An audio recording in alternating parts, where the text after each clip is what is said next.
இங்கே யார் வேணால் வாழலாம், ஆனால் தமிழர் மட்டும்தான் ஆளணும் அப்படின்னு நீங்கள் சொல்கிறதுல எனக்கு ஒரு சின்ன முரண்ங்க. 10 தலைமுறையாக இருந்திருக்காங்க, அவங்க எல்லா தமிழுக்கான சேவையும் தமிழ்நாட்டுக்கான சேவையும் செஞ்சுருக்காங்க.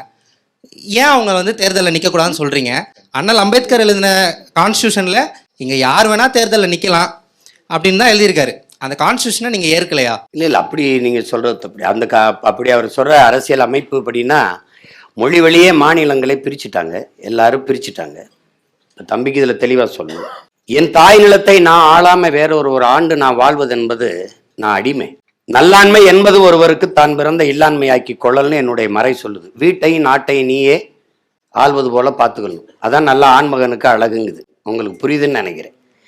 இப்போ நீங்கள் என்ன சொல்கிறீங்க, யார் வேணாலும் வாழலாம், நாங்கள் தான் ஆளுவோங்கிறதுல உங்களுக்கு வருத்தம் இருக்குங்கிறீங்க. எல்லா மொழிவழி தேசிய இனங்களுக்கும் மாநிலம் இருக்கு. கேரளாவில் 2 முறை மூணாறில் எங்கள் பிள்ளைகள் தேர்வு செய்யப்படுறாங்க.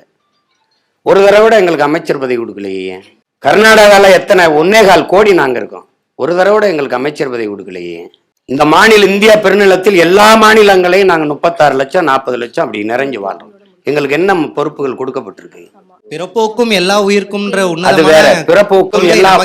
பிறப்போக்கும் எல்லா உயிருக்கும்னு சொல்றதுக்கு நின்னு சொல்றதுக்கு எனக்கு ஒரு இடம் இருக்கணும்ல.